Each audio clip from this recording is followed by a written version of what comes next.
Salam God Lovers, mari pagi hari ini kita hampiri tata kudus Tuhan. Mari bersuka cita bersama Tuhan, sebab Tuhan adalah kekuatan bagi setiap kita. Haleluya, terima kasih Bapa. Ku mau setia sampai akhir, melayani seumur hidupku, sampai ku dapatkan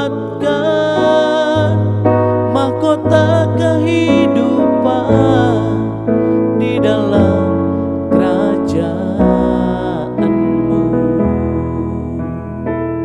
Haleluya, ku bersyukur Kau memilihku menjadi hamba-Mu untuk melayani-Mu.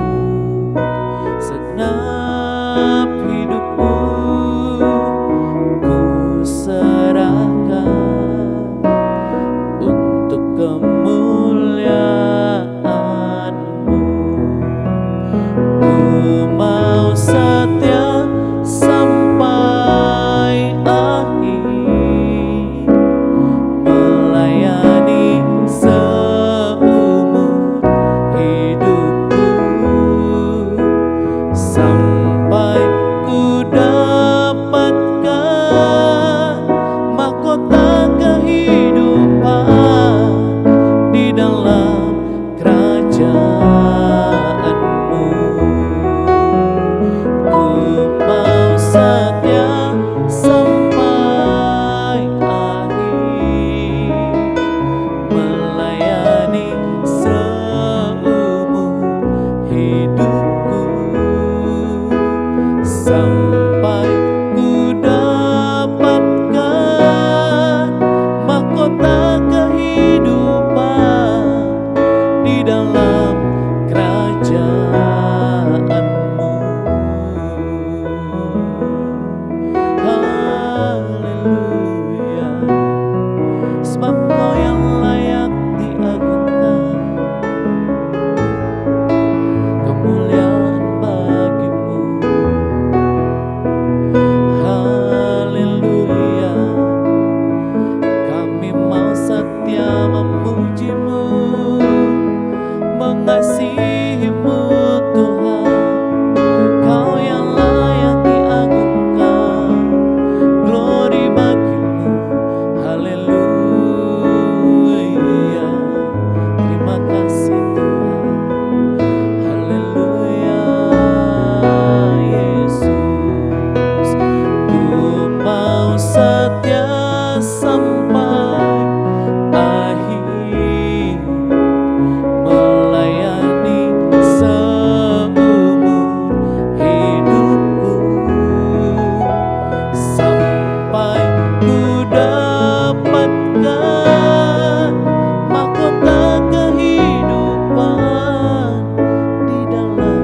Shalom God's Lovers, bertemu kembali dalam program Words from Heaven bersama dengan saya, Marsha Manopo. Hari ini saya akan memulai dengan sebuah pertanyaan. Apakah Yesus berharga buat kita? Nah, kita akan membahas ini dalam dua bagian. Nanti saudara akan melihat tentang perbedaan antara dua tokoh ini. Markus pasal 14 ayat yang ke-3 sampai dengan yang ke-6. Ketika Yesus berada di Betania, di rumah Simon si kusta dan sedang duduk makan, datanglah seorang perempuan membawa suatu buli pualam berisi minyak narwastu murni yang mahal harganya. Setelah dipecahkannya leher buli-buli itu, dicurahkannya minyak itu ke atas kepala Yesus. Ada orang yang menjadi gusar dan berkata seorang kepada yang lain, "Untuk apa pemborosan minyak narwastu ini? Sebab minyak ini dapat dijual 300 dinar lebih dan uangnya dapat diberikan kepada orang-orang miskin." Lalu mereka memarahi perempuan itu. Tetapi Yesus berkata, "Biarkanlah dia. Mengapa kamu menyusahkan dia? Ia telah melakukan suatu perbuatan yang baik padaku." Nah, kita bisa melihat dalam teks ini di dalam Markus bahwa ada seorang wanita yang memecahkan buli-buli minyak narwastu dan harganya ini 300 dinar katanya, 300 dinar lebih. Bahkan ketika dia memecahkan terus habis itu dia mengurapi Tuhan Yesus, ada yang marah, "Untuk apa pemborosan ini? Ini kan bisa dipakai buat yang lain." Nah, saudara, waktu kita melihat memang di sini ada seorang wanita yang menyerahkan sesuatu yang berharga untuk Tuhan Yesus. Dan di sini dikatakan minyak narwastu murni dan harganya mahal, saudara, 300 dinar, sangat mahal harganya. Kalau kita hitung dalam cepat aja ya, mungkin kalau sehari di Indonesia, jadi 300 dinar itu upah setahun bekerja pada saat itu, full. Upah setahun bekerja full dipotong sama hari Sabat, jadi sekitar 300 dinar. Kalau kita hitung satu hari di Indonesia mungkin let's say 250. Jadi sebulan bisa 7.500.000. Jadi kalau setahun, nah ini upahnya 90 juta rupiah. Wah, ini sesuatu hal yang sangat mahal. Tapi demi sesuatu yang lebih mahal, di Yohanes disebutkan bahwa wanita ini namanya Maria ya, saudaranya Lazarus dan Marta, dia mau memecahkan sesuatu yang berharga di dalam hidupnya, itu minyak narwastu. Apalagi untuk seorang wanita ya, minyak narwastu murni ini sesuatu loh, saudara loh. Nah, tapi demi Yesus yang lebih indah, dia memecahkan sesuatu yang berharga dalam hidupnya. Pertanyaannya, berapa harga Yesus buat God's lover? Berapa harga Yesus buat kita? Dan apa buli-buli minyak narwastu yang masih terus kita pegang sampai sekarang dan belum dipecahkan? Apa itu buli-buli minyak narwastu? Bisa jadi sesuatu yang kita anggap sangat berharga. Pride kita mungkin, ego kita mungkin, penerimaan kita mungkin. Ketika ada yang gak menegur, kita ngerasa ditolak. Kenapa dia gak negur saya? Ketika kita mau masuk gereja, asyur lupa untuk negur karena lagi sibuk. Kok ini gereja gak negur saya? Gereja macam apa ini?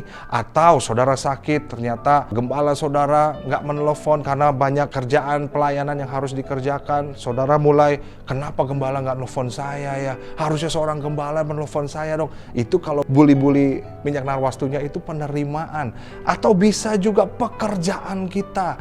Demi pekerjaan apapun kita rela mengkhianati Tuhan Yesus, demi kekuasaan atau demi apapun juga kita rela, demi mendapatkan sesuatu yang kita inginkan, demi naik jabatan, demi dapat promosi, pada akhirnya kita kompromi dengan hal-hal itu. Apakah mungkin pekerjaan kita? Atau God's lover, ini juga menarik, mungkin lebih rohani ya, atau buli-buli minyak narwastu itu justru pelayanan kita. Kita melayani sih, tapi keluarga terbengkalai, berantem terus sama keluarga dan lain sebagainya, nggak jadi contoh dan lain sebagainya. Nah, itu perlu kita renungkan, apa kira-kira yang masih kita pegang sampai sekarang. Saya pun bertobat, ternyata kadang hati licik. Saya pikir waktu saya berkhotbah menyampaikan firman, itu kadang hati itu berpikir seperti saya harus berikan yang terbaik. Benar sih, tapi kenapanya? Nah, ini yang saya bertobat. Ternyata saya harus mempersiapkan yang terbaik supaya orang lihat saya, wah hebat khotbahnya, wih luar biasa. Supaya kalau ada profesor atau dokter teologi, mereka akan lihat, wih kamu khotbahnya luar biasa. Ujung-ujungnya buat pride saya sendiri. Inilah minyak narwastu. Makanya terkadang saya kalau misalnya turun dari mimbar, kadang suka, aduh gimana khotbah aku ya? Aduh, kira-kira orang nangkep gak ya? Aduh, kok gak ada yang bilang oke ya? Kok gak ada yang bilang bagus? Nah, itu bikin saya bertobat. Ternyata buli-buli minyak narwastu itu belum saya pecahkan. Nah, apa buli-buli minyak narwastu yang kita miliki? Yuk kita sama-sama pecahkan itu semua, karena kita tahu hanya Yesus saja yang terindah dalam hidup kita. Kalau kita berbicara tentang penerimaan, justru Tuhan Yesus mengalami penolakan yang besar dari manusia, dari murid-muridnya. Bahkan ketika dia mati di kayu salib, dia berkata, Eloi, Eloi, lama sabachthani. Bapa memalingkan mukanya, menolak dia karena dosa seluruh dunia dilimpahkan kepada Tuhan Yesus. Supaya apa? Supaya kita mendapatkan penerimaan yang besar. Yesus rela mendapatkan penolakan yang besar. Nah, kita bisa melihat sini bahwa Yesuslah yang terindah. Maukah kita seperti Maria yang memecahkan buli-buli minyak narwastu dan memberikan kepada Tuhan Yesus? Pertanyaannya, apa buli-buli minyak narwastu di dalam hidup kita? Mari kita renungkan, saudara. Yuk kita berdoa. Tuhan, hari ini kami belajar sesuatu. Kami ingin menjadi seperti Maria, Tuhan Yesus, yang menganggap Engkau lebih indah. Bukan hanya kami melihat Engkau, Tuhan Yesus, untuk mengambil kesempatan, untuk mencari keuntungan, tapi sungguh Engkau indah dalam hidup kami, Tuhan Yesus. Engkau ingatkan apa yang masih kami pegang, dan itu melebihi-Mu, Tuhan Yesus, dan bahkan itu jadi berhala. Hari ini juga kami mau lemparkan itu, Tuhan Yesus. Kami mau pecahkan itu, Tuhan, karena kami tahu hanya Engkau yang layak menerima pujian dan penyembahan hidup kami. Terima kasih Bapa untuk hari ini. Engkau baik. Dalam nama Tuhan Yesus kami berdoa. Haleluya. Amin. Baik God's Lovers, kalau God's Lovers diberkati dengan konten ini, mari bagikan link YouTube Renungan ini kepada saudara terdekat, kepada keluarga, kepada teman-teman, atau siapapun juga. Terima kasih, Tuhan Yesus memberkati.